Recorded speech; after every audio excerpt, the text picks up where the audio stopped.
tongues, we're united in our strength and resolve to uphold the honor of our land and for generations to come. And for generations to come.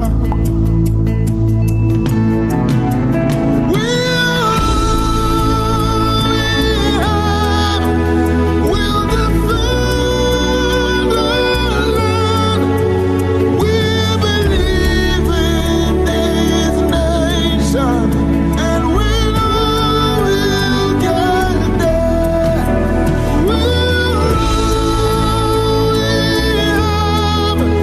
We'll defend our land.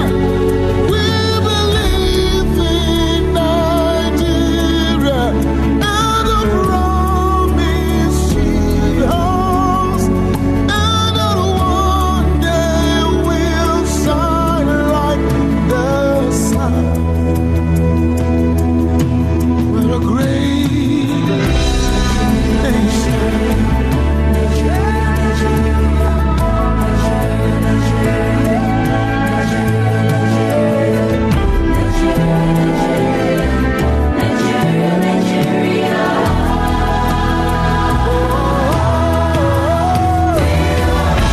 See, we only have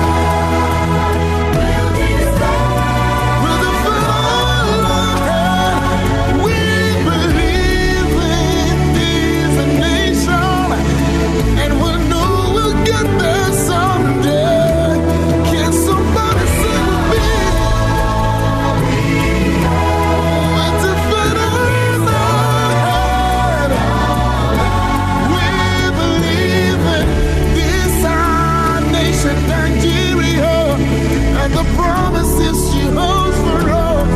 And someday we would shine like the sun. Oh,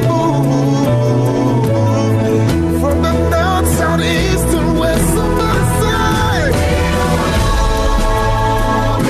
if you believe, join us. We'll defend our land with all we have. Yeah, yeah, yeah, yeah, yeah, yeah, yeah, yeah, yeah. Oh, say we are, yeah. We'll defend our land. I believe, and I know you do too. Yeah, yeah, yeah, yeah.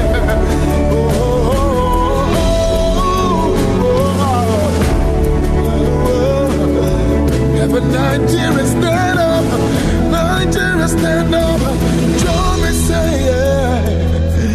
We're a great nation. Oh, oh, oh, oh, yeah. Ooh. Hello, good day, everyone. Welcome to the School Owners Forum. Thank you very much. Thank you for joining this broadcast today. Today's broadcast has been designed specifically for parents. The School Owners Forum is Nigeria's largest training network for school owners, teachers, and parents. And so today's class is the concluding part of a month-long series that we have started. But today we designed today's class to end the series in a grand style by discussing a very wonderful topic with our parents. Today's class is titled How to Cooperate with Your Children's Schools for Effective Online Classes. I am David Adeniji, by the grace of God, convener of the School Owners Forum, and we are starting the meeting right away. Let us pray.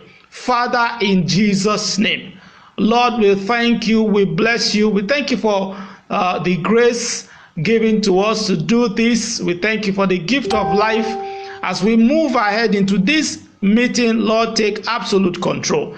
Let everything thing we are going to discuss today. All of our deliberations move and advance our nation towards a better place in education, in family, in the name of Jesus. Thank you, Lord. In Jesus' name we have prayed. Amen. I'm excited to be reaching you live from the studios of the School Owners Forum. Once again, I'm David Adeniji, convener of the forum, and we have been having a nice time. As a matter of fact, this broadcast is a daily broadcast. I thank you, every parent, wonderful, esteemed parent, all over the nation, all over the world, joining this broadcast. Thank you very much. You're welcome. Today's class, as I said earlier, is titled How to Cooperate with Our Children's Schools for Effective Online Classes. You know, this online learning, online classes, it became something that was important, something we couldn't do it without in the wake of the pandemic. We thank God because everything is getting over and things are becoming normal. Well, we await by the grace of God when schools will be reopened. But before then, we will have a robust discussion. Today's class is titled How to Cooperate with Your Children's Schools for Effective Online Classes. As a form of introduction, what are we talking about today? What do we want to talk about? You see, one thing we should know is this. It is the new normal. So you see that we are all in this together. We may be talking about online learning from children, but before we even go deep into that, let's also remember that though online learning may be a new reality for the children, what new reality, concerning even we parents, what new reality has been forced on you too in the way you work, you associate, and live your life? Do you care to know? And if you know, are you maximizing the benefit it brings while it lasts? I tell you, in our individual endeavors, it is a call to adjust our lives to maximize the benefit of every new trend presented to us in our daily lives, especially our jobs and our business. What am I trying to say? That today we are going to talk back and forth. We look at online classes for the children, and then we even look at our own personal lives also. This technology is changing the face of everything. But then, of course, our focus is the children today. So that's my introduction. Thank you very much. Thank you for joining on Facebook Live. If you are there, just drop a comment, like the page you are on. You can search for David Adeniji page. In case you are watching on the David Adeniji profile page, search for the David Adeniji page. There are two pages. Just like the page, and if you are on YouTube, please just subscribe to that channel. If you are on Mixer, just download the application and send us a chat. Let us know you are there. This is going on live on all channels. Thank you very much. Again, I want to let you know that even though this class is titled How to Cooperate with Our Children's Schools for Effective Online Classes, it is only the first class in a whole series. This is the series. The series is titled The Child, the Parent, and the School. Yes, that is the series. We just ended one series with the school owners, and we're starting this series also with the parents. You're gonna be joining me live by the grace of God, 10 a.m. every Saturday on this same channel, on the same channels you are on, to discuss this top issue. You know, this while we await schools to reopen, we can learn a lot of things.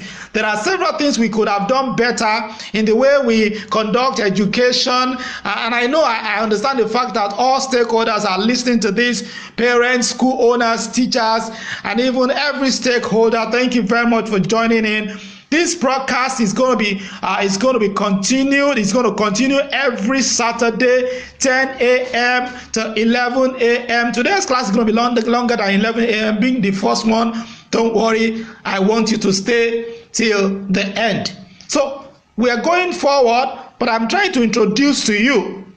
Of course, I'm trying to introduce to you the series that we are starting today. The series is titled The Child, the Parent, and the School. And it will be holding 10 a.m. every Saturday. We're going to go like maybe between 7 and 10 classes before we end this series. So I'd like you to make it a date, book it on your calendar, and let us discuss the child, the parent, and the school, especially as it regards the new school era that we will be entering into the moment schools get reopened. So the child, the parent, and the school is the series. Is the theme of the month. Is the theme of the series. While today's class, which is the first class, is titled "How to Cooperate with Our Children's Schools for Effective Online Classes." So you're welcome, everyone, to this broadcast. I'm David Adeniji once again, the convener of the School Owners Forum. Of course, I appreciate all my technical team members in the house.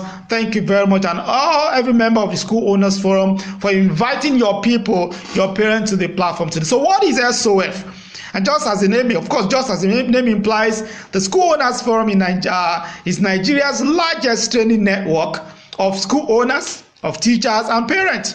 You see, the inclusion of parents in our discussion at every point in time is what gets our discussion on the forum very interesting. We've been discussing, enlightening, and raising issues around issues that surround our own participation as stakeholders in education. Even as we give to the children the best form of education, you understand, and all that they need to have a good and enviable future. So welcome. If you are joining this platform, this broadcast for the first time, if you are a parent, thank you. I welcome you into the School Owners Forum. Just your attendance of this class just qualifies you to become a member of the forum. Also, thank you very much. Parents are members of our training network, just like we are having this training today for parents. So on SOF, what do? We discuss issues in education. So SOF is a platform that is a School Owners Forum where we discuss issues in education that require the collaboration of parents, of schools, of teachers. You know why? Because we all know that if our children are going to achieve success in all we are imparting them with, then you see, education has to become everyone's business. The good thing is that this lockdown has made most of us pay more attention to our children. Of course, we now pay more attention to the children because they are in our care.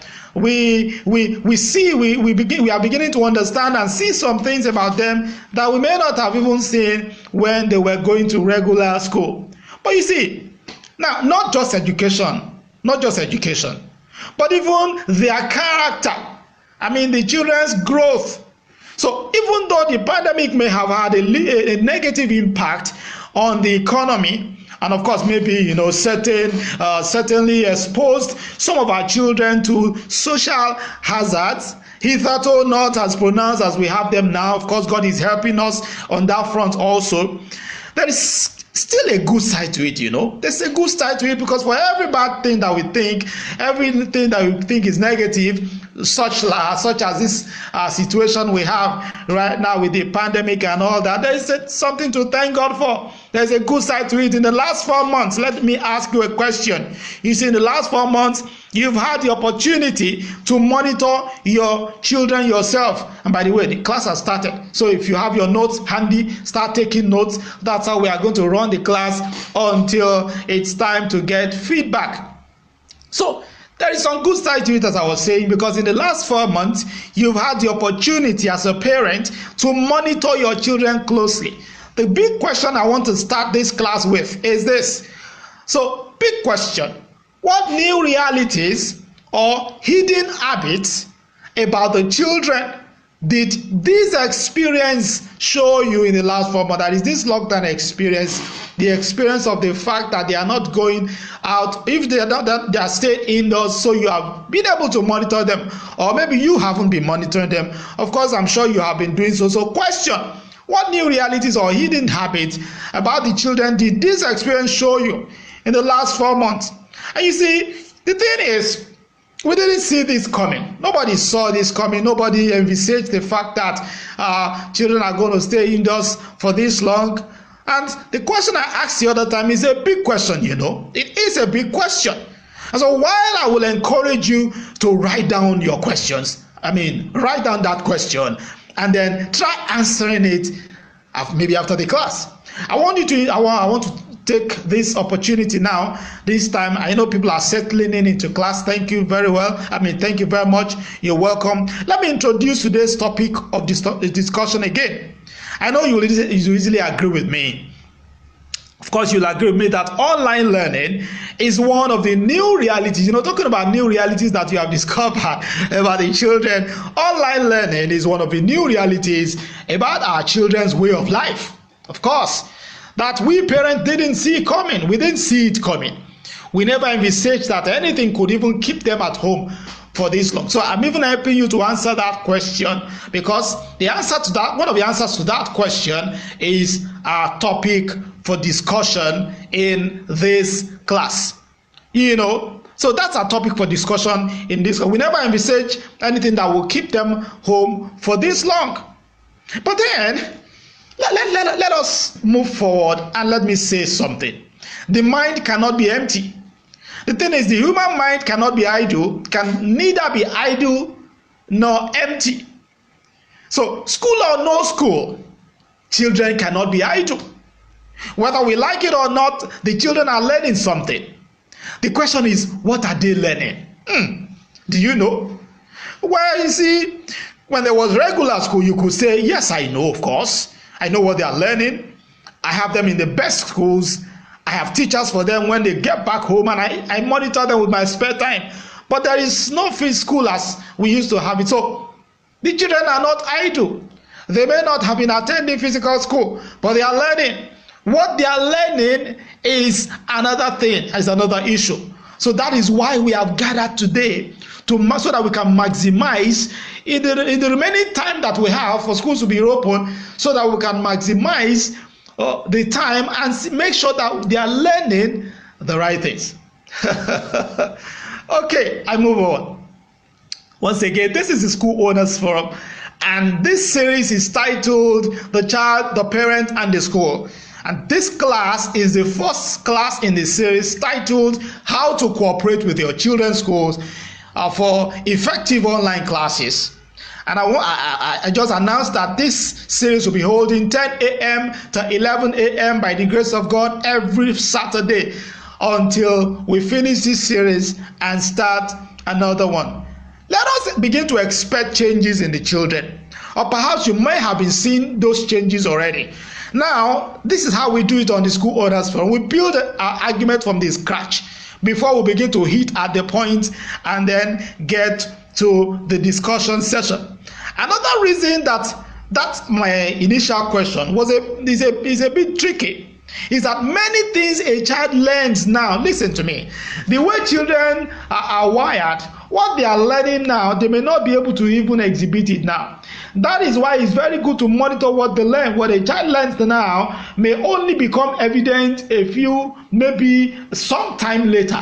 And that is why you cannot leave them idle, and you must make sure you still monitor what they are learning. Another reason, so that's why that question is a tricky one. The question I asked, the question was that, if you want me to repeat that question, what new realities or hidden habits about the children did this experience of the lockdown show you, their parent, in the last 4 months?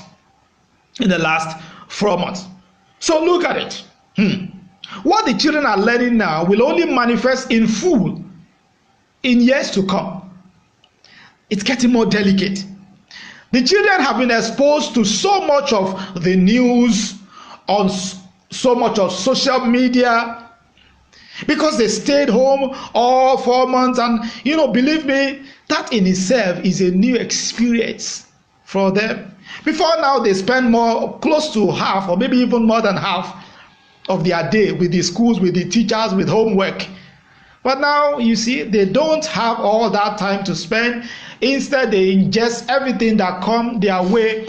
I'm talking about, when I say ingest, they consume all of the content that were not even meant for them, that usually are not meant for them when schools were in session.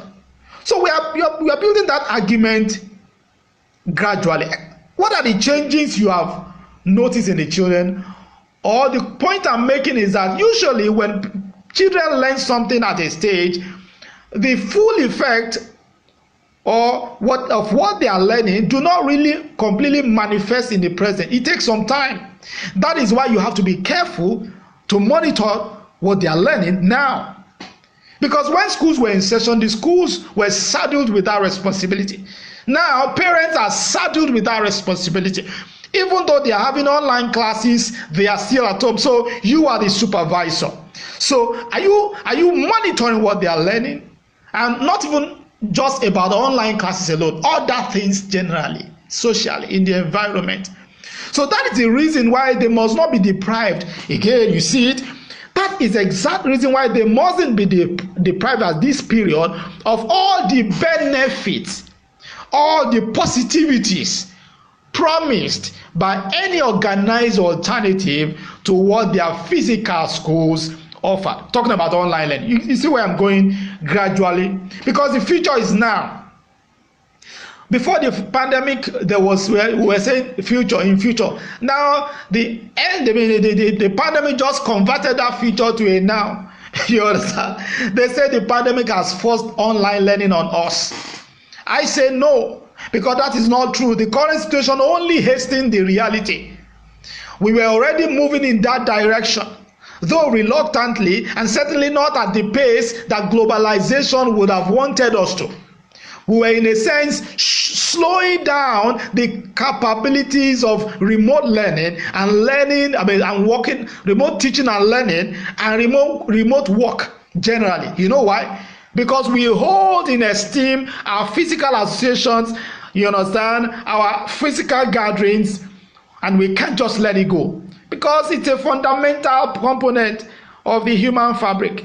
And that is very true, very, very true, until the pandemic came and the future became now. And that physical association that we held very esteemed, we had to let it go. In other words, I'm telling you that there is a change, there is a shift. So things are changing. What we held, the norms, the things we held in esteem. For example, physical association. If someone had told you that, okay, you know what, if someone had started a school, let's say a particular school started and say, you know what, my own school, we're not going to open, we're going to be running from home, you will say, whoa, what kind of school is that? But gradually, the future is dawning on us. And so we have to pay more attention to that new normal. You understand? So we are all in it together. You know, we are all in it together. We may be talking about online learning for children, and I said this in my introduction. But before we even go very deep, let us remember that though online learning may be a new reality for the children, the question I want to ask you, my esteemed parent, is that what new reality? You understand? What new reality has been forced on you too? In the way you work, in the ways you associate, and the ways you live your life. Do you care to know? Do you care to know? And if you know, are you maximizing the benefit it brings while it lasts? Because there are benefits, of course. I told you the other time that we should not just look at the negative sides of a thing, of a circumstance. What are the positives? I tell you, you know, in our individual endeavors, so in your individual endeavors, are you maximizing the benefit contained in this new normal that has been forced on us, you know, what we didn't expect? You understand? So that it's important, you know, that as in your individual endeavors, it's a call to adjust our lives to maximize the benefits of every new trend presented to us in our daily lives, especially our jobs, especially our businesses and family generally. So there has been a shift. I'm going gradually. There has been a shift, because in times like this, let's be honest with us. We need to be honest with ourselves and reappraise our lives. We need to reappraise our lives, and in fact, everything about us in relation to the new trend in preparation for the evidence shift currently sweeping through the world and affecting every form of endeavor, including our own businesses and even our family, the way we run everything we have run before the pandemic broke. So there has been a shift, and we need to embrace that future. You know what I'm trying to say here? I'm saying that for a moment, look away from the online learning of a thing that we are trying to discuss, and look at yourself as a parent. Look at yourself, look at your business, your jobs.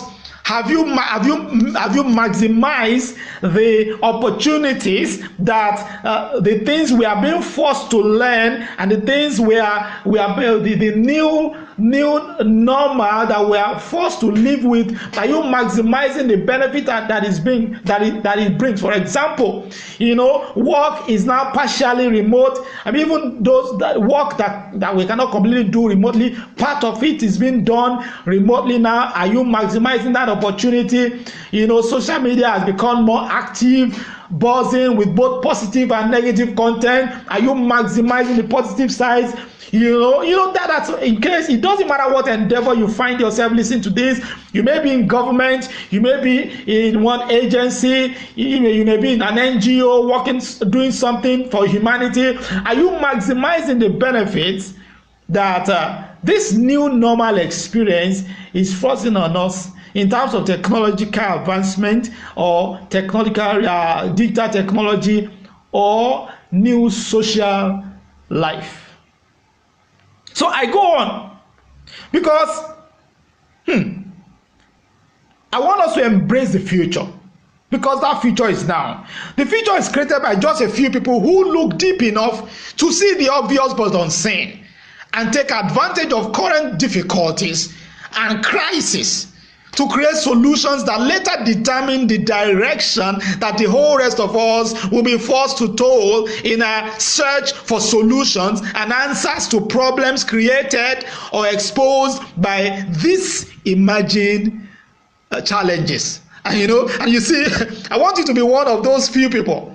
Because in the unveiling new world that results, it then appears as if such solutions existed before the problems. All of a sudden, everyone switched online, and it was as though the solutions we are now using now to conduct online classes, to live our lives and work remotely, it was as though those solutions have been waiting for the pandemic to come. The reason solutions always exist before problems. Yes, actually, solutions exist before problems, but you see, they only exist as electrons and molecules in the brain cells of those few who dare to navigate, that is before the problem comes, who dare to navigate into the abyss of nothingness in search of something else. That's something that will preserve the existence of the human race and rescue them when their eyes suddenly pop open to the realities that have stayed with them all along.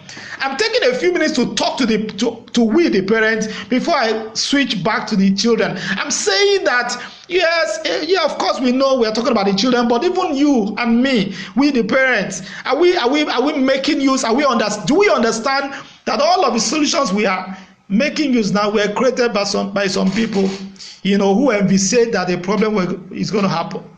So what solutions are you also creating in anything you are doing, wherever you find yourself? Because what we have now is a pandemic.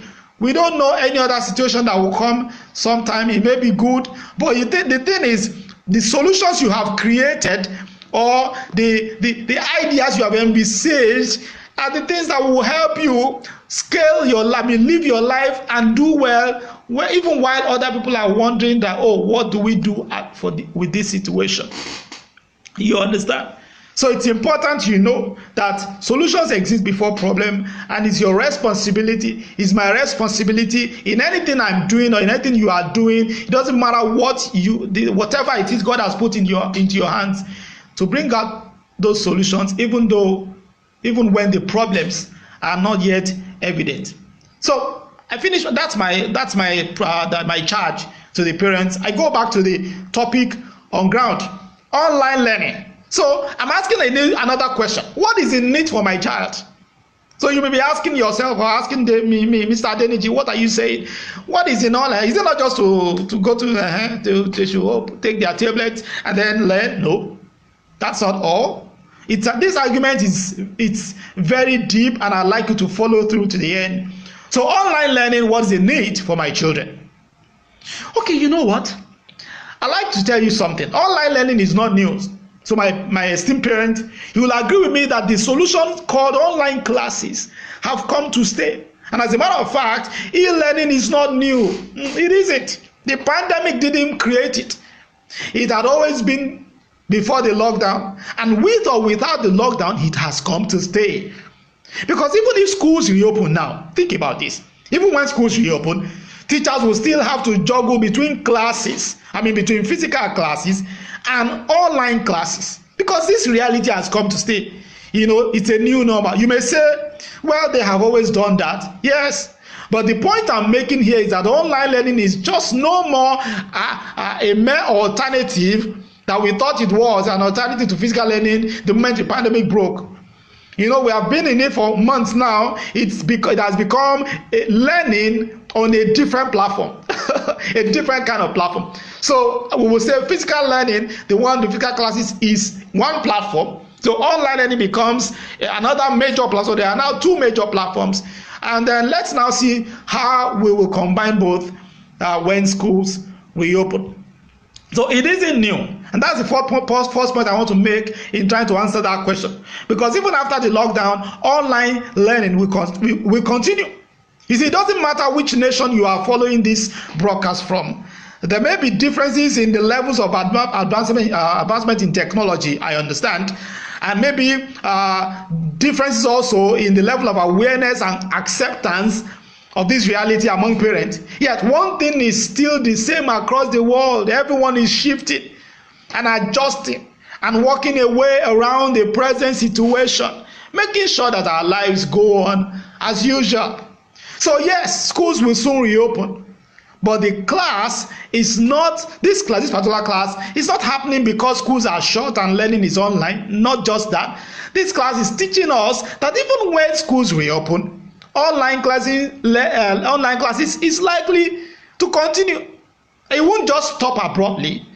Hence, that is why we need to reappraise our participation as stakeholders in education. I know we have been having it for months now, but this class, you may call it a reappraiser. We want to look at how we have fared. Have we done it well? How should we do it going forward? What level of cooperation have we not given to the schools? Or what level of participation do we expect also from, our school owners, our schools now? What level of participation do we want from parents? We're going to talk back and forth and look at that very, very well. So let's move forward again. We're not going to waste time. I move to that slide again if you can see it. So let us cooperate with the schools. We need a solid and purposeful cooperation and collaboration with parents. A collaboration of parents, teachers, and schools at every stage of the children's education. Now, away from online learning. Now, let's even without online learning, we always need a solid and purposeful cooperation and collaboration of parents, teachers, and schools at every stage of the children's education. And you see, the lockdown caused by the pandemic has certainly opened our eyes to several issues that we had left unattended to in the upbringing of our children. The question is why? What am I talking about? One of them is the issue we are talking about today. So what is in this online learning for my children? Question. Why should I cooperate with the schools to make them deliver, or to make the schools deliver on the purpose for which online learning was set up? Is it not just a way to, or maybe you may be asking, is it not just a way to make parents pay the schools even while schools are shut? Or maybe you are asking, can it ever be the same as physical classes? Let's stop deceiving ourselves. Or you may say, are we even sure that this thing is effective? Is it effective? So question again, what is the need for my children? What exactly do my children stand to lose if they don't partake? You understand? Or if I don't cooperate? After all, I already have private teachers for them. That's some of the things you may be saying. I can't even afford this is what the school is asking me to pay. These and many more questions you may be asking, and some of these may have formed your behavior. You see, some of these may have formed your behavior concerning online classes and your responses to the school regarding that. So we are going to answer that question. What is in online classes for the children, for my children? But before I go ahead, I will appreciate us, our esteemed parents. Many thanks for being so wonderful. You have been cooperating. So I know you have been cooperating. You have been helping the children, monitoring them since the beginning of the online classes. Without your assistance and guidance, of course, it wouldn't have been possible this far. So we appreciate your support. For those of us who have been, we appreciate your support, and we do not take it for granted. May God continue to bless and uphold you, even as we come out strong from this lockdown. Amen. So now tell me, what is in this online learning for my children other than just taking classes online? I go to the first answer to that question. Number one, history is being made. I'd like you to tell yourself, history is being made. We all see it. Because it is an experience that will distinguish, going to the next point, it's an experience that will distinguish the children in future. The current circumstance, whether we like it or not, is creating an experience for the children already. An experience that will stay long with them. And you see, the new technologies they are being forced to learn and adapt to within a very short time will afterwards become a factor that will set them apart. That is, it will set apart those among them who were not deprived. You hear that? Who were not deprived of that opportunity. Now, so it doesn't matter how the questions you have asked yourself or asked the school, you understand? Let us understand that the children very soon in future may be distinguished, set apart among their colleagues as a result of the skills and competencies they are being forced to learn at this present time because they have to go about online classes. In other words, if you deprive a child of this opportunity now, then in future there may be a gap, a vacuum left unfilled, and such becomes evident because according to the words of a former Federal Minister of Education in Nigeria, that much more than we are conscious of, our children are not being raised for a local competition, but for a global competition. In other words, see, the children we are raising now, they are not going to compete for jobs in a local market. They are going to be competing for jobs in a global market. You'll be surprised that several people are taking the jobs that are meant for your own children in your own country. Why? Maybe because we as a people, as stakeholders, as custodians of the children's education, we fail to do something at some point or in time or the other that we are supposed to do. An example of that, the one I'm talking to we parents now, is the experience that the children are being made to have, the skills they are being forced to learn, and the competencies they are being forced to adapt to just because they had to go about online classes at this moment.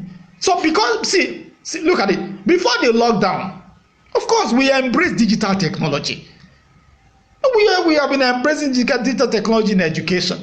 So why should we now slow down? Why should we slow down? For example, we all know that even before the lockdown, digital technology, smartphones, mobile apps, games have impacted our lives in several ways than we imagine.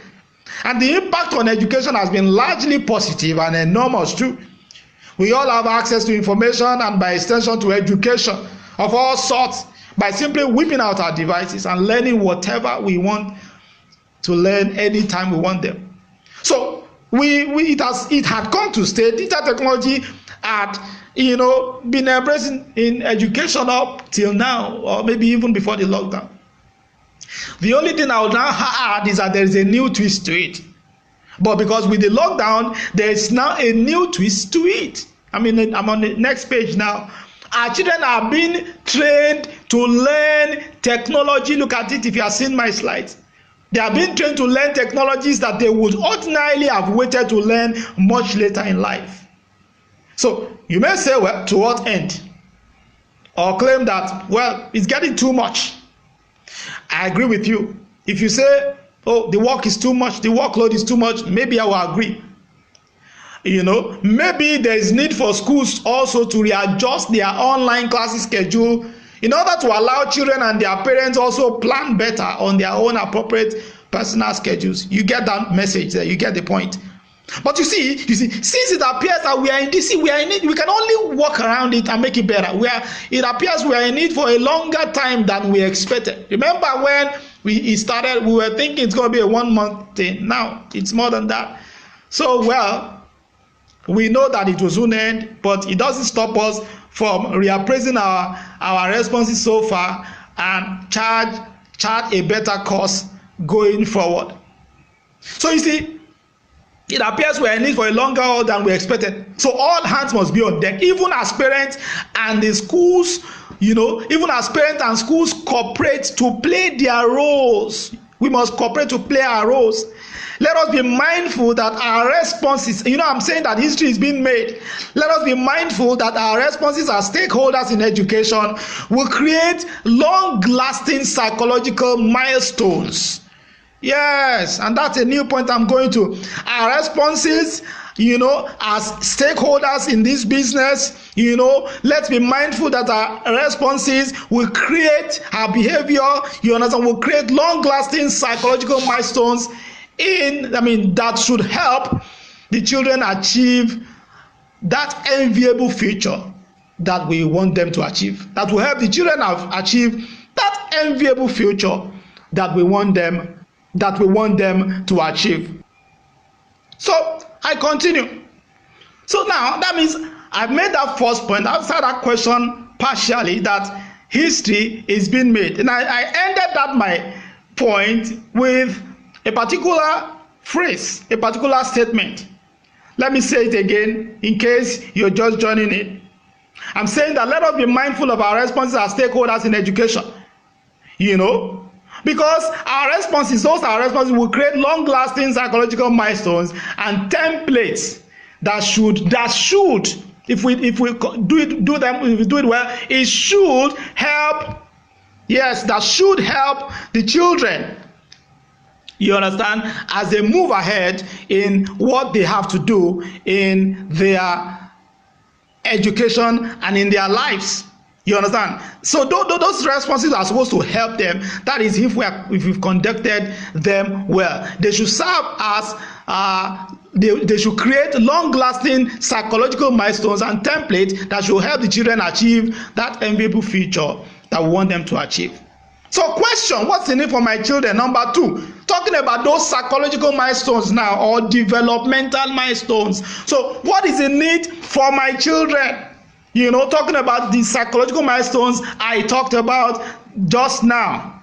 Before I go ahead to that next point, I remind you of this series that is starting today. I remind you that this class continues next week, Saturday. And the topic we are taking in the next class, I'm going to show you later.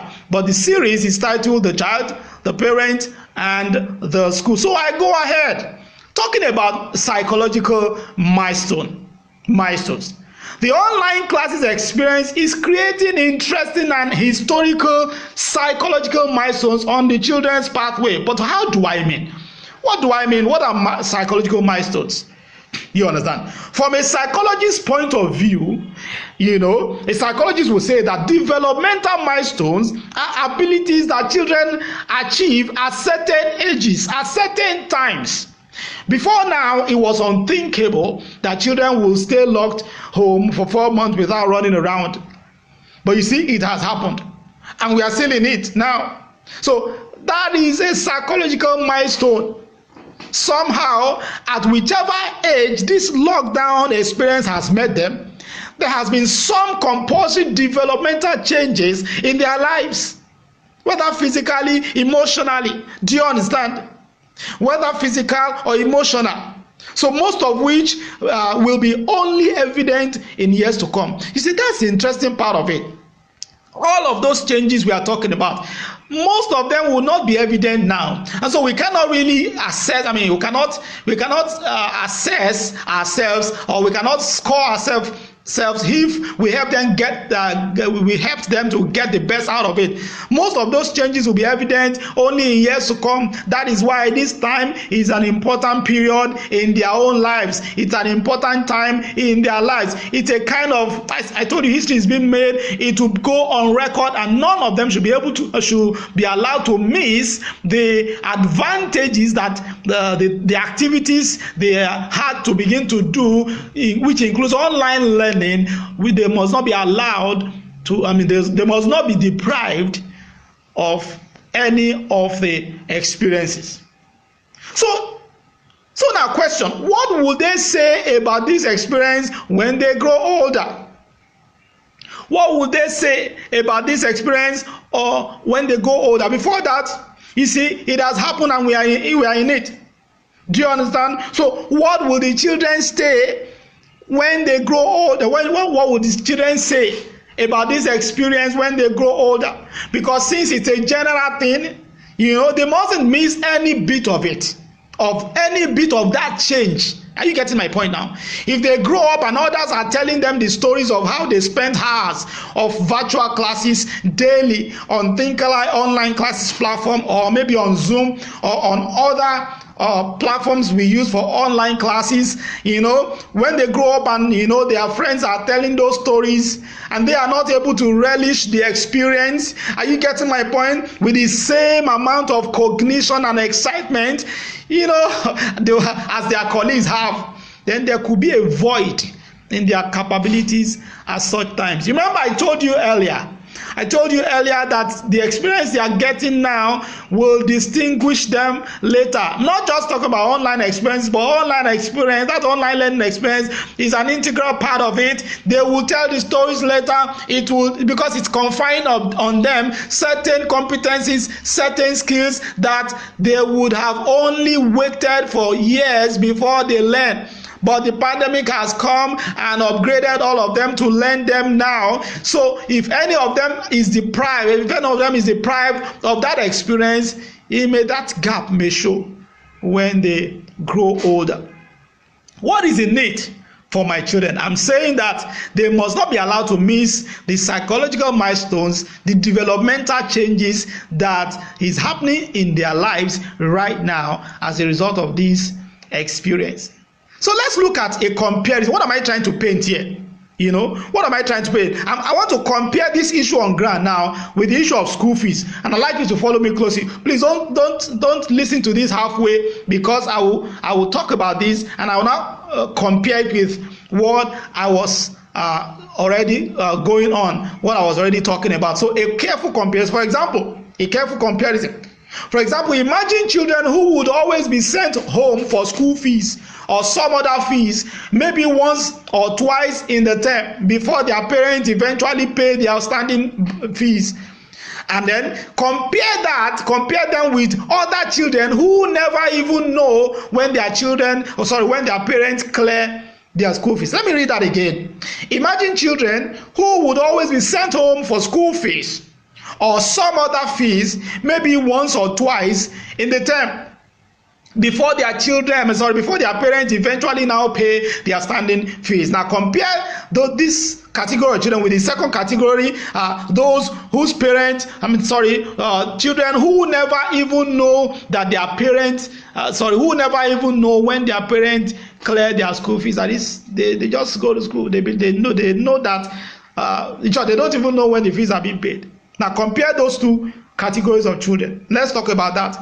These two categories of children will grow up to become two different kinds of individuals. I'm telling you that children who are made to experience and learn the skills and competencies imparted by the fact that they have to do online classes now may grow up to become different than other ones. I don't know. I know you are getting what I'm saying. You are following me, but that's just the way I see it. You understand? So look at it. These two categories of children will grow up to become two kinds of individuals. While the ones who never had school fees issues grow up with some confidence and a first-class mentality. Of course, those ones will grow up with confidence, with first-class mentality, believing that all is paid, no problems, a first-class mentality void of strains of inability or lack in their emotions. There is a difference. Now, Look at it. But the other category of children who always get humiliated in the presence of other colleagues back in school will grow up thinking, oh, maybe that is how life has to be.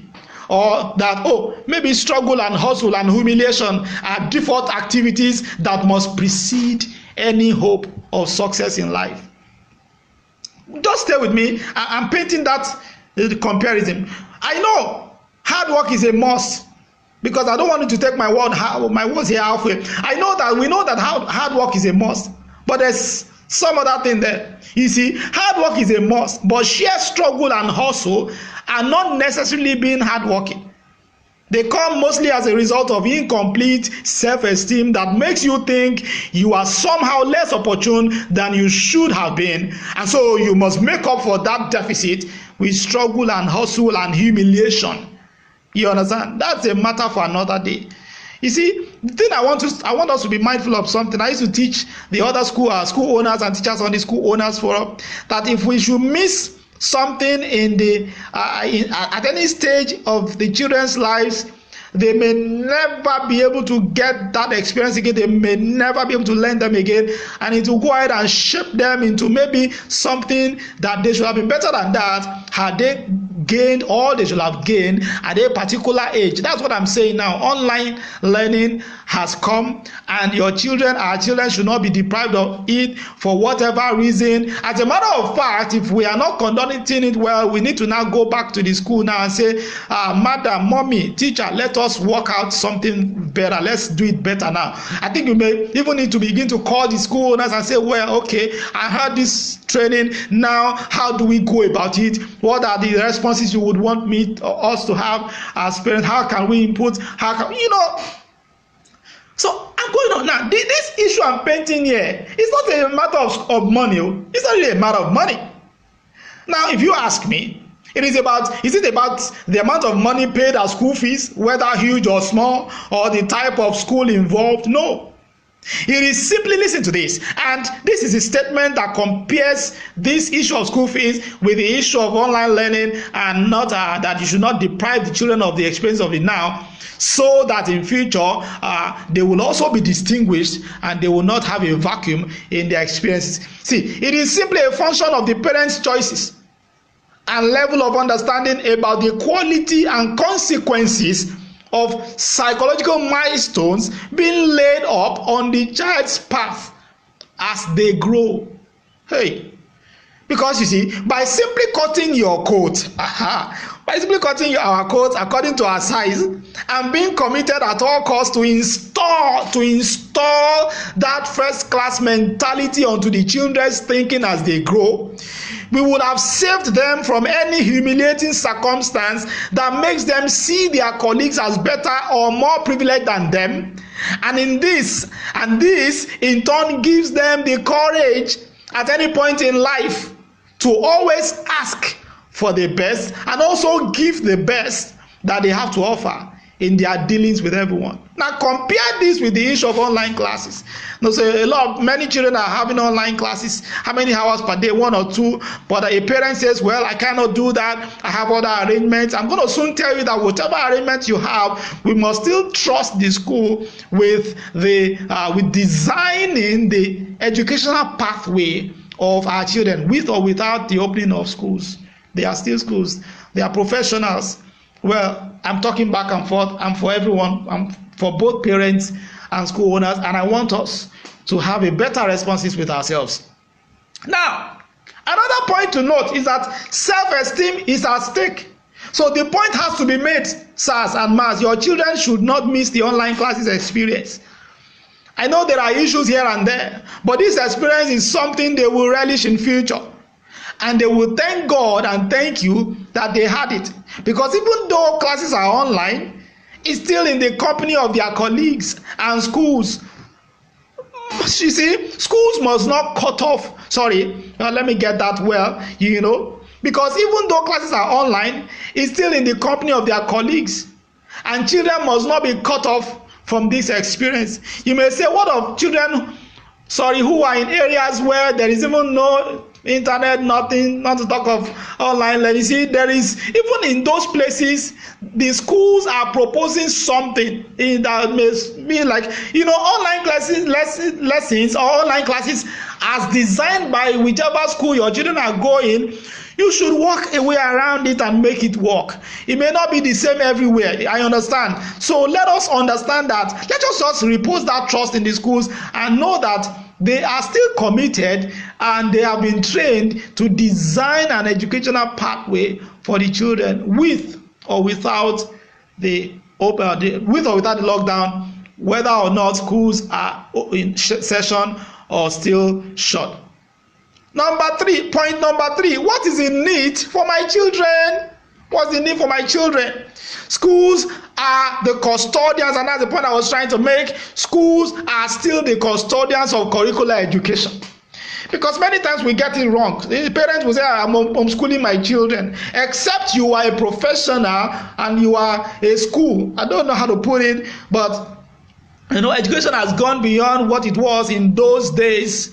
In those days, you understand, you know what I'm saying, what I'm talking about. Schools are the custodians of the curricular education. They are the ones who interpret that curriculum. You understand? The curriculum has been designed by the authorities and all of that, but schools have still been given, they have been trained to interpret it. And here's what I'm trying to say, and I hope you remember that this class is the first class in a series. The series is titled The Child, the Parent, and the School. The Child, the Parent, and the School. Very quickly, let me show you next week's class. If I have it here, let me show you the topic of next week's class. Next week's class is titled, and you're going to really enjoy. See, look at it. It says how to protect our children, because the argument has to be, we have to continue the argument that, okay, fine, we are saying children should have online classes. What of the online hazards and all of that we already know exists even before the lockdown? How do they get protected? So we are learning on next week Saturday, by the grace of God, how to protect our children against online hazards that appear as a result of e-learning and digital technology. Save this topic, write this, just save the date, 10 a.m. again, come Saturday, how to protect our children against online hazards that come, or online hazards as a result of e-learning and digital tech. I told you that this series is a robust and it's complete. In short, by the time we are done, our level of understanding will have shifted and moved from what it is now.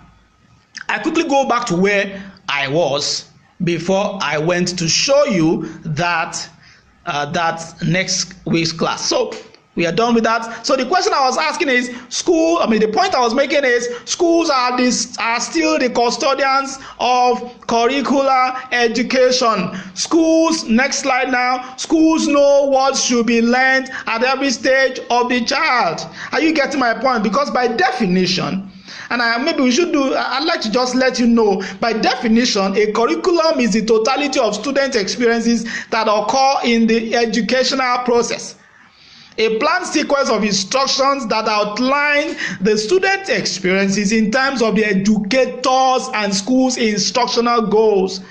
So now, you see, it doesn't matter whether it is physical or online classes. The schools know their audience. They still know how to interpret that curriculum to deliver to the children what they should have at the right stage. And I hope schools are also hearing that. Now, you see, be it physical classes or online classes, the schools are still the custodians of this curricula here and there. They understand the children, and of course, sometimes they understand your children even more than you in terms of academics.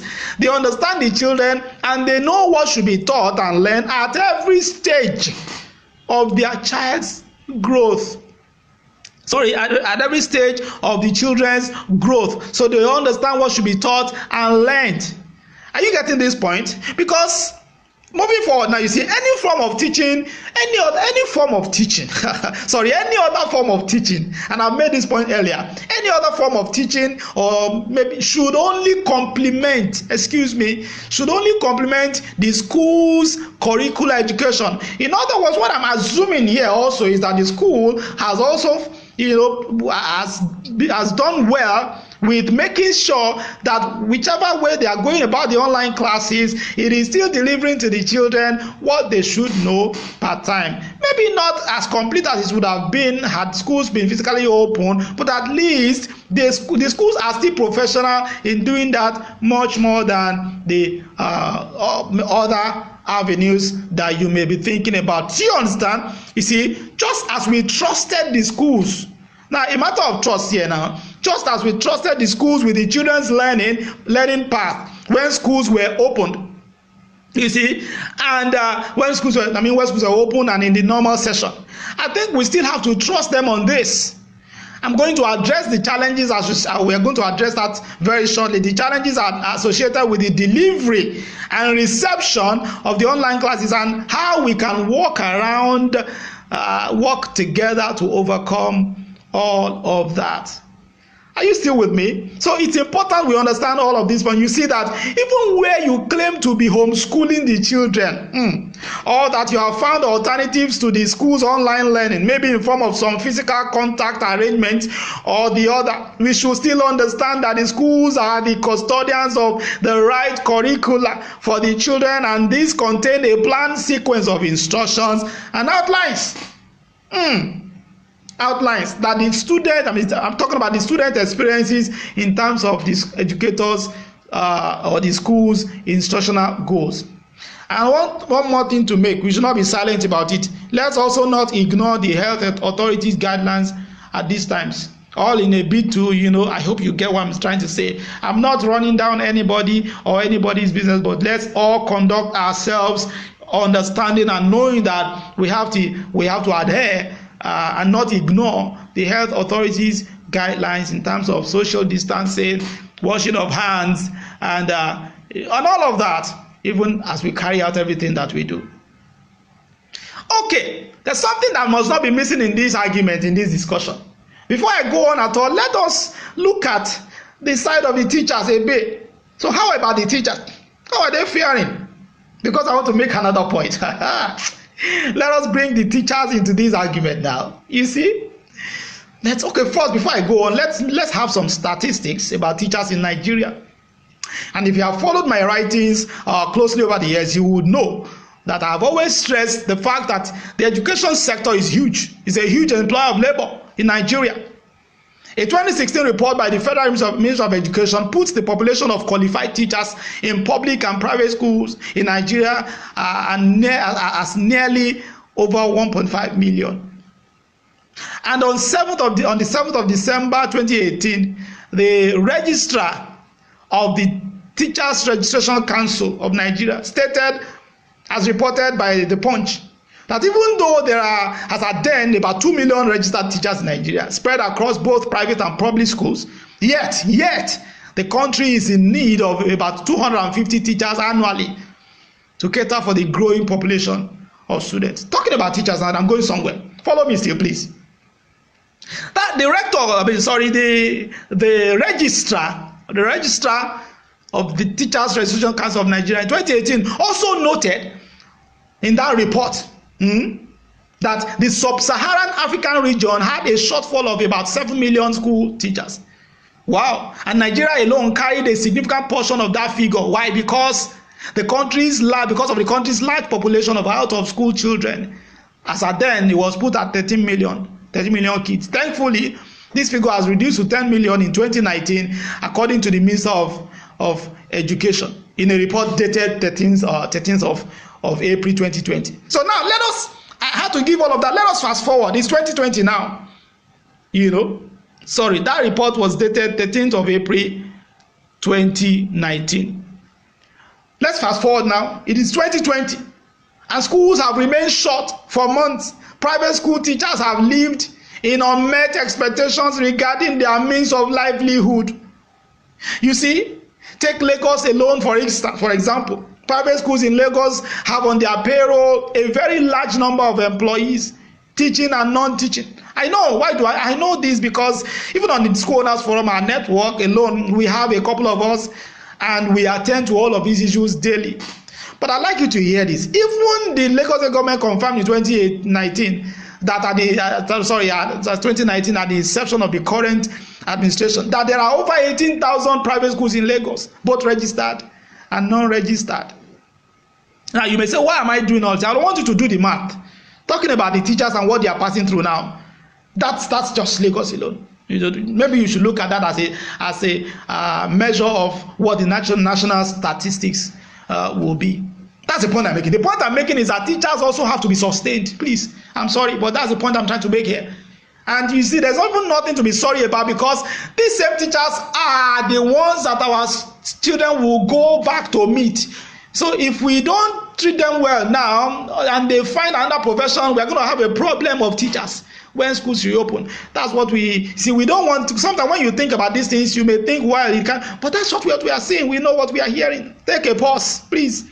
Think about the volume of jobs, the volume of jobs on the verge of being lost, or homes whose sources of livelihood are already going away. You see?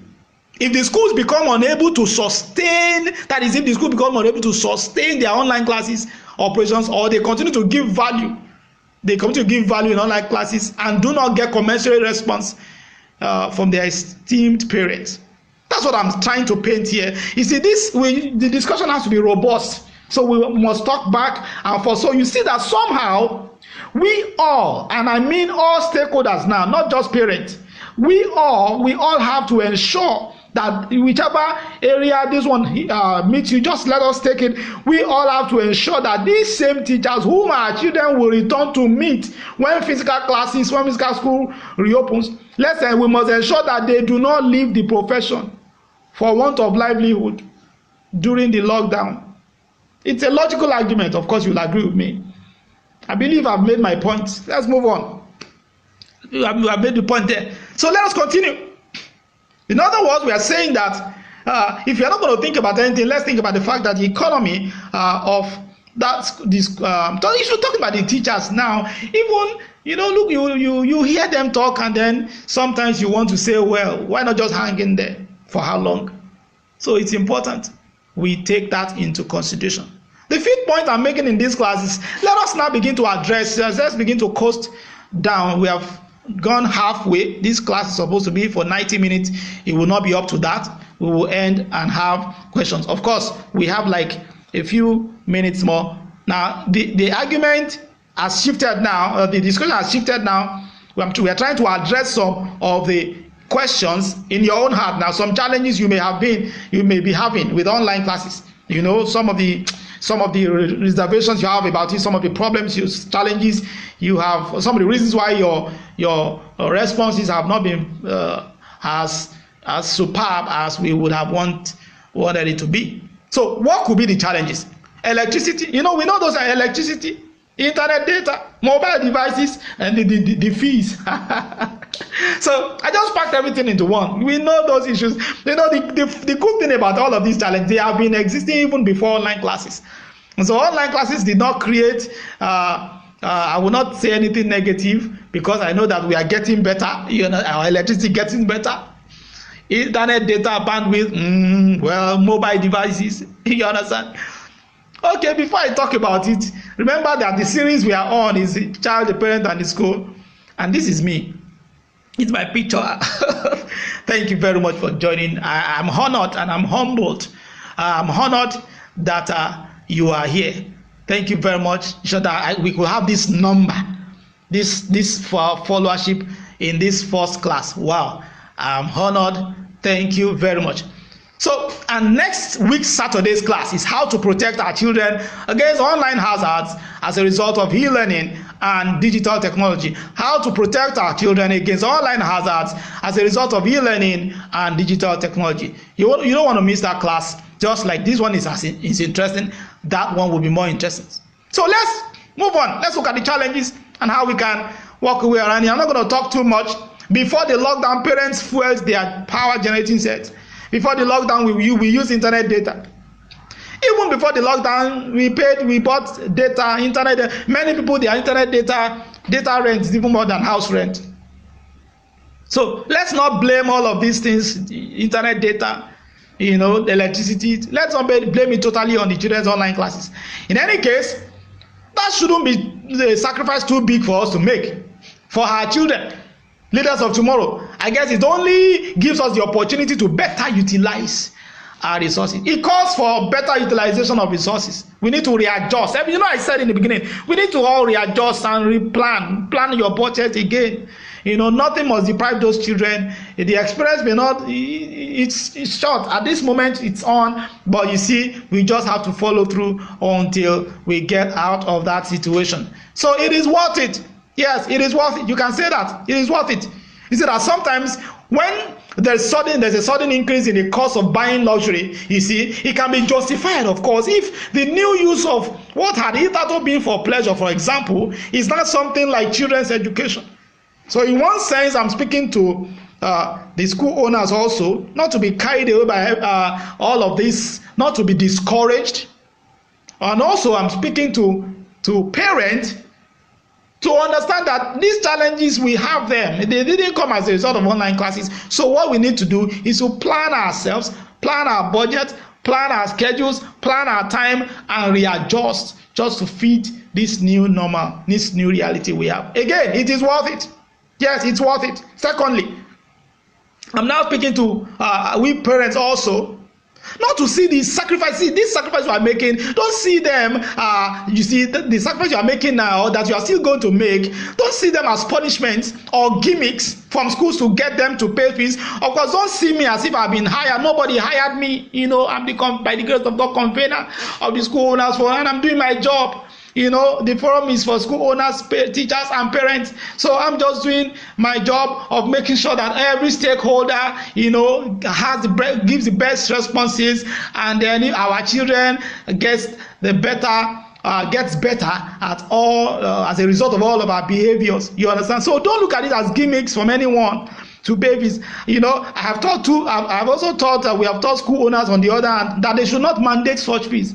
At the end of the day, it's still optional. And I'm now telling parents also not to ignore such requests.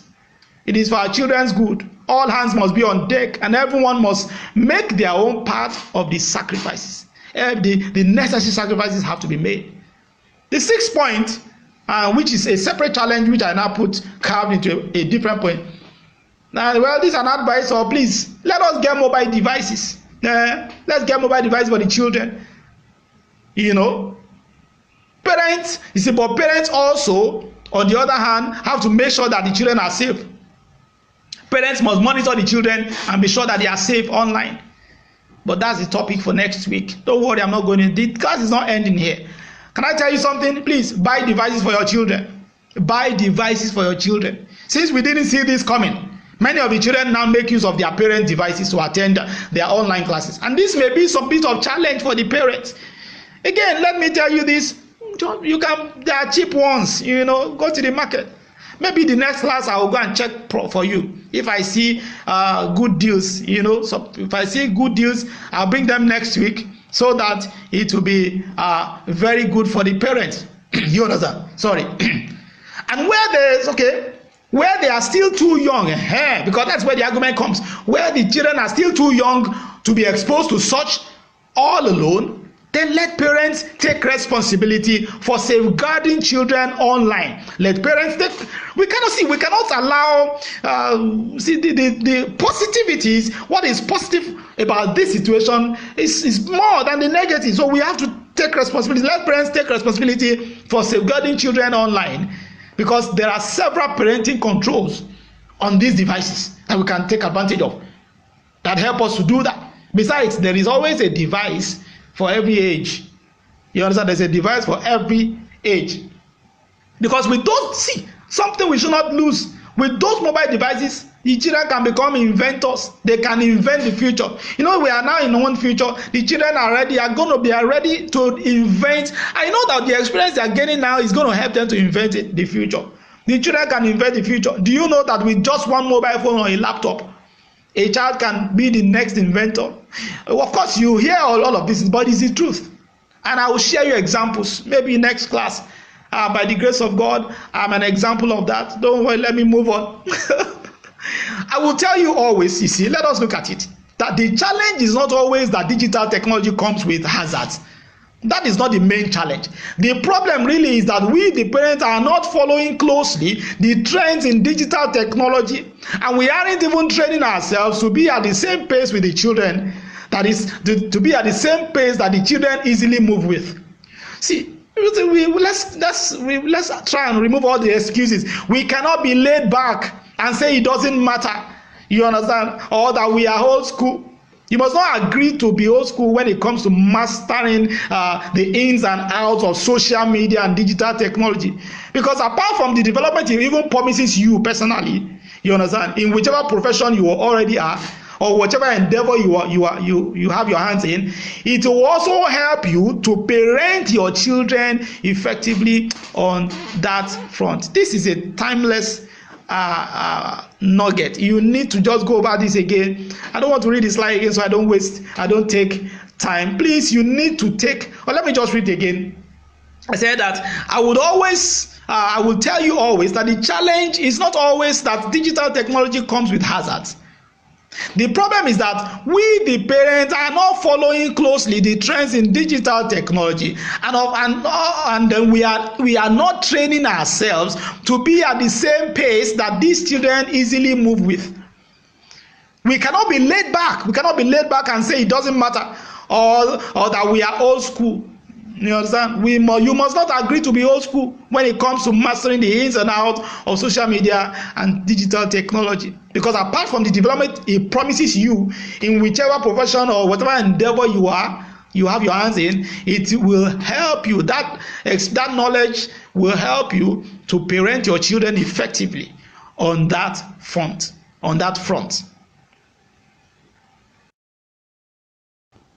I continue, and we are concluding right now. It's because we want to take questions from the chat.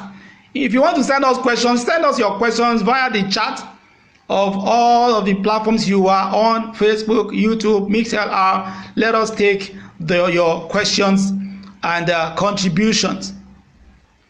So finally, we are coasting home, talking about mobile devices and laptops. Don't negotiate it. Get the devices. You understand? Get them. It will do the children a lot of good. Let's not deprive them of effective online learning and education generally, just because we think that we don't have the budget for that yet. And I've said many things on that. All right. So an advice to school right now. There's an advice for schools still on this issue of devices. Of course, still on the issue of devices, the schools already know that online schooling curricula and work schedules cannot and should not be made to compete with normal schooling in terms of volume and content. When the children stay too long online, or anybody at all, it affects their health, both physical and emotional health. As a matter of fact, anyone, whether young or old, who glares too long at the mobile screens risk certain health issues. So let's take that. Let's review the amount of time spent online so everyone can be healthy, and parents can also plan their time better. In conclusion, thank you very much. I'm coasting home. In conclusion, we have looked at several things. You understand? This is the beginning of the whole new series. I told you that this is a series, the child, the parent, and the school. And we're going to have about 10 classes in that series. You don't want to miss any of them. This is the first one. I'm glad you are attending this. Just join us again next week, Saturday, 10 a.m. The classes are free. It is free. It's a course. It's a whole month course. It's a whole series, which after the course, you can even get a certificate for it. We see your attendance. All right. I've said many things in this class, and I'm concluding it right now. I'm saying that we saw in this class that it's about okay, as we said earlier, this class is the beginning of a whole new series. In this class, we look carefully exactly that we carefully looked exactly as to what is exactly in online classes for our children. What is the need? We also went ahead. We saw psychological development. We said that it was about psychological developmental milestones in their lives. You understand? That with or without school, they must learn in the company of their colleagues, and children must not be cut off from this experience. Then we turn our attention to the teachers. We said, well, we don't want a situation whereby when school reopens, the same teachers whom our children want to go back to meet, their venture is into other professions. So we should consider that aspect and reappraise our responses and behaviors. And then finally, we address a few obvious challenges faced by parents: internet data, electricity, mobile devices, and even the fees. Thank you very much. Once again, this is the concluding slide. I'm saying thank you on behalf of the technical team, all the members of the School Owners Forum, everyone who has invited you, everyone who has invited someone into this class. I thank you. Please share the links on Facebook. Look for David Adeniji's page and like the page. On YouTube, subscribe to the channels. On MixLR, you can also follow us on MixLR also. Thank you very much. I really appreciate you. Once again, it's the beginning of a whole new series, and we're going to meet again next week by the grace of God, 10 a.m., looking at the topic, how to protect our children against online hazards as a result of e-learning and digital technology. Thank you very much. Let's go and take questions.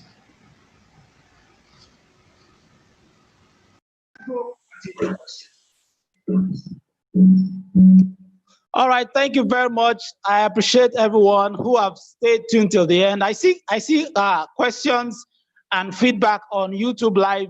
So I'm going to be taking, if you're on Zoom, you can raise up your hand while we take your, do we have hands up on Zoom? On Zoom, if you're on Zoom, just raise up your hand. But while I wait for those who have questions on Zoom, I take the comments on YouTube Live. On YouTube Live, I see someone say, please recommend the necessary devices for different ages, respectively. Thank you very much for that question. I had said that I'm going to do my findings and then get back to us next week. Actually, I'm going to do that next week.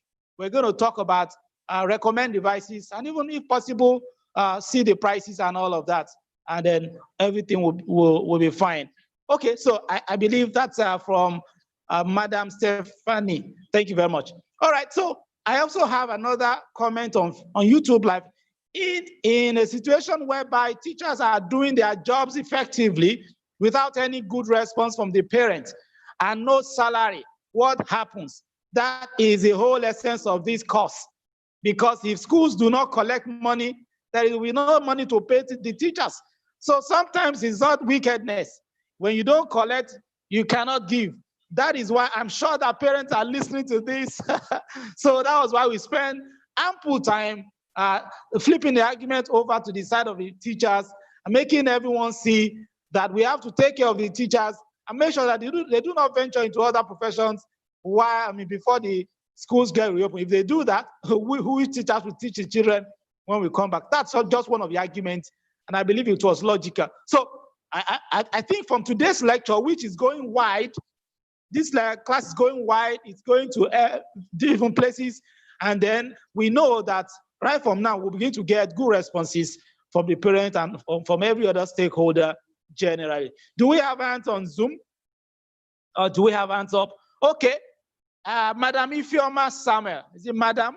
Madam Ifeoma Samuel, please, my admin, unmute Madam Ifeoma Samuel and let her talk to us while I check for more feedback on YouTube Live. On Facebook Live, do we have comments on Facebook Live? Do we have comments on Facebook Live? I'm going to Facebook Live right now. So, Madam Ifeoma, we await your question. Please unmute your mic and talk to us. Madam, your hand is up. Okay.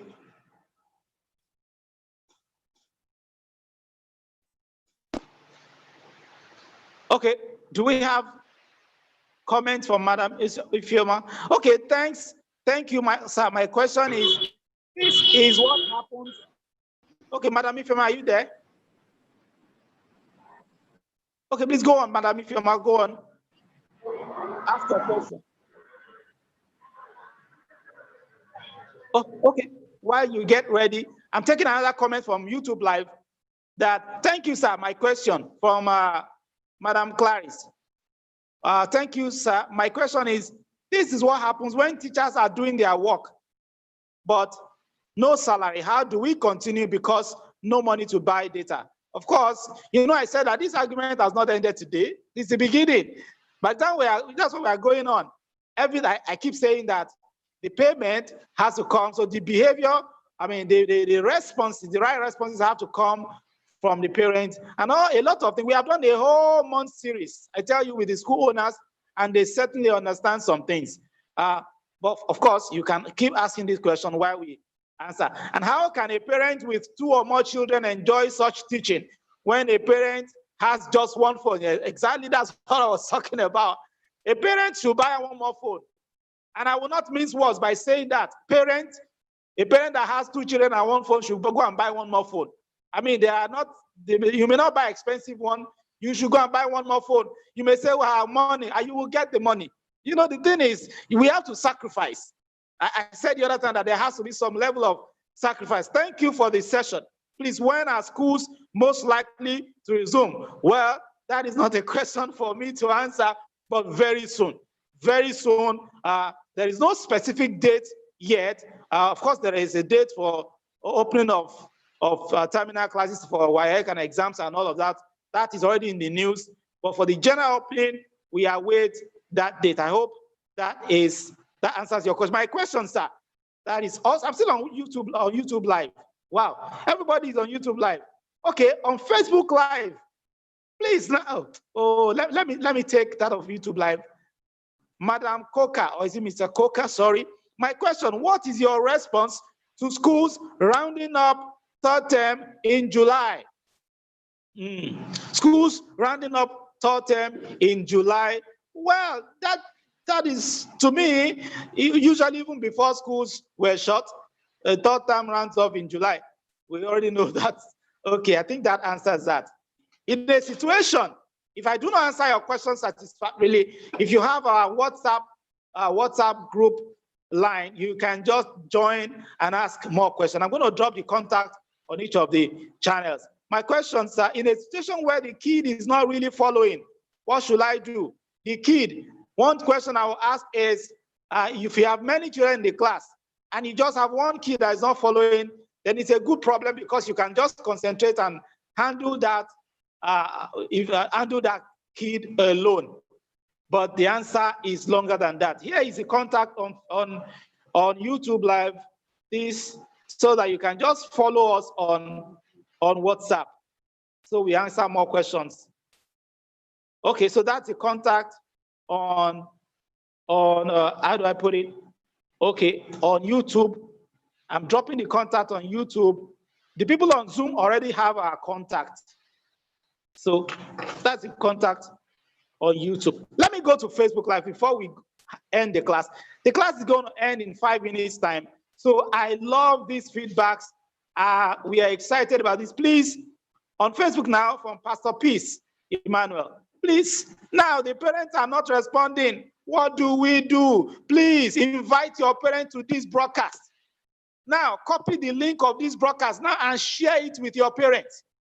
Let everyone listen to this 90 minutes broadcast. I tell you, if parents are on this platform, I'm sure that our mindset are already being changed about our responsibilities. Do you understand? So one thing I can say is find a way to let your parents listen to this broadcast. So I think I did that. Thank you so much. Yeah, I'm getting blessed. Pastor Emmanuel, thank you very much. Okay, still on Facebook, we have this, that how do we ensure from Mr. Babafemi, how do we ensure compliance from home front, knowing fully well that most of our parents are not always at home? I love this kind of problem. It's a good problem. Your own problem is not that they are not paying. It's only that they are not having enough time to comply at home. I think we can.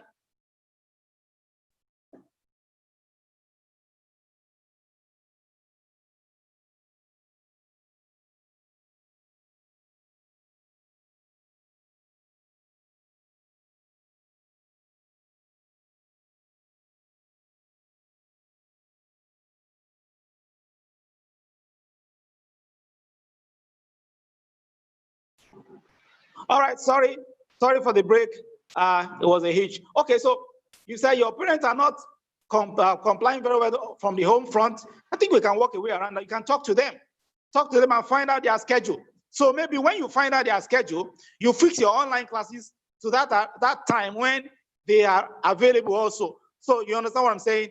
The online classes don't have to be the same time across board. So find out their schedule and fix your online classes when you know they will be available. All right. Thank you very much. Do we have more? Let me call you my phone number, or sorry, our contact. That contact is the School Owners Forum contact, 080.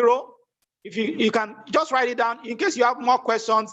We are ready to address all the questions, at least as God will help us. 080 6946 2143. Once again, 080 6946 2143. Evangelist Van Packer is on Zoom and you want to talk to us. Please unmute your mic and talk to us. That will be last comment.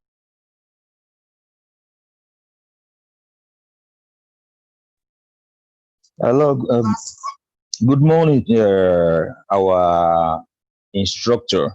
We really appreciate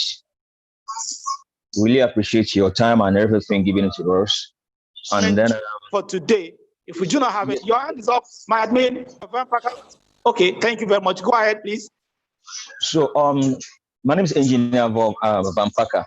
Now, by the way, the question I have is this: will some of these schools, or will this training, will it always be on visual or just audio? Because when you are investing into the visual aspect, and then maybe at the end of the day you are getting on the audio, so we need to have a balance in this aspect. So the schools need to let us maybe parents to understand. Okay, we are going to go on visual, just like a normal school classes. At least with this kind of understanding, I don't think it's going to give anybody a problem to make payments. Thank you. Okay, thank you very much. I didn't quite get your question very well because of a little hitch in the network. So I don't mind if you can ask your question again, sir. Because we did not allow chat on Zoom. So please unmute yourself again and ask me the question again, so that I can get it. Or otherwise, if you can't pick the question here. Yes. I'm here. I'm back. Okay, so please go on, sir. Okay, what I'm saying is more or less like an advice or a contribution. Contribution to what we just said. We want schools to let us know as parents, will this e-learning, will it be coming on a visual aspect or audio aspect? So that when we get to know, we need something that, okay, if it's going to be on visual, now it should be like a normal classes. We cannot prepare the children for what they will be. Then paying will not be an issue. But when we don't have a direction on where the school want to go, is it audio, is it video, or we can't just like, okay, pay money and then we don't know have a direction. Thank you. No, thank you very much. I now get the question. So engineer is asking, he's an esteemed parent. He's saying that, now talking to the schools now, what exactly is your method of delivery? Are you delivering your online classes via visual and audio-visual classes, or maybe only audio, or which one? So I think he's asking that the schools should make the plan clear. So let them know exactly. Don't just ask for payment for online classes when you have not presented to the parent exactly how you want to go about it. Take, for instance, the official online classes software, which is Thinkalite online classes software, which is the official online classes software for School Owners Forum. We have video classes. So that's what the engineer is saying. Are the class going to be video? Is it going to be recorded? Is it going to be live? Will there be feedback? I think that's a message, and I love what you even said. You said it's a contribution. So to everyone who is a school owner or a teacher on the platform, please go back to the school and prepare exactly what the parents should expect. Send it to them. So dear parents, this is how online classes are going to be. This is a platform we are using. It is going to be video. It is going to be live classes, or it's going to be only audio. And these are the responses. It's the way of exchanging feedback between the teacher and the students. So thank you very much. I think that point is taken care of. The second hand we have on Zoom is Nokia 6. Nokia 6, you can ask your question. All right. Nokia 6, sorry, I didn't see your name. So you can ask your question, please. Unmute yourself if you have been unmuted. My admin, please unmute him while we wait for that. Back to YouTube. If we get additional phone, okay? What about the monitoring while the teaching is ongoing? That's what I'm saying. The parents have the responsibility of monitoring, but the schools also have the responsibility of scheduling their classes at a time when the parents will, of course, the parents have to go to work. You cannot give, so if you want them to monitor, it has to be a time when they will be available, but then it calls for sacrifice. So I said it's always a form of sacrifice. You may have to compromise and come in between. If you understand, so parents will also think about adjusting their own schedule, if possible, you understand? So that is it. Monitoring should be done by parents, but then it should be made easy by the teachers. Think that, can 5 children use one laptop for the online lessons? Well, you should be able to know that depending on the volume. You see, everything depends on the volume of work and the schedule. For example, Thinkerline online classes platform have a way of making the classes recorded such that it doesn't have to be live. The teacher can upload the recorded video while student takes it at any time. Please, yes, public schools are not exempted for all of what we have been talking about. The engineer wants school owners to do audio visuals. Okay, yes. So, Mr. Coker, thank you very much. I just said that. I even think the best form of online classes is audio visuals, where the teacher records a video of himself teaching and uploads it, or maybe a live teaching session. The live teaching session may be challenging in terms of bandwidth and all of that, but then we can do recorded video. Teacher, just face your camera to your black whiteboard, teach carefully, loudly, and clearly. And then put annotations and all of that. If you can edit it, put it on the platform and let there be a live chat channel between the teacher and the student. That is available on Thinkerline and even much more. All right. We want to end this broadcast today.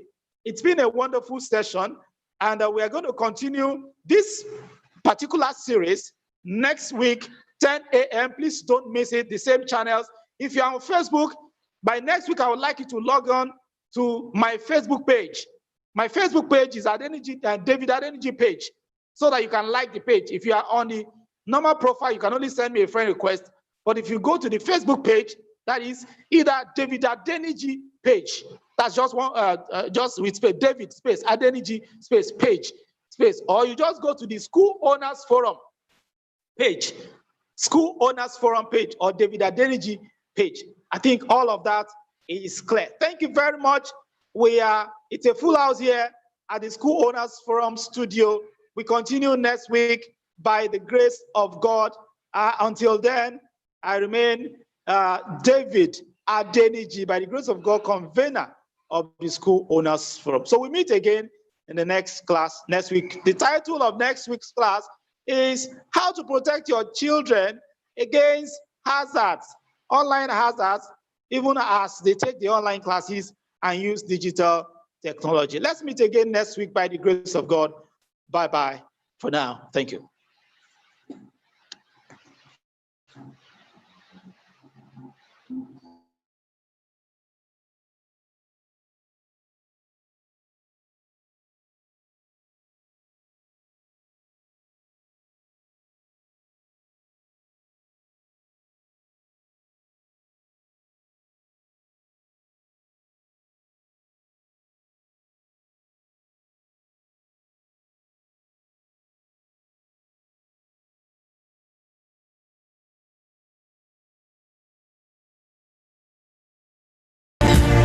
We are the dream.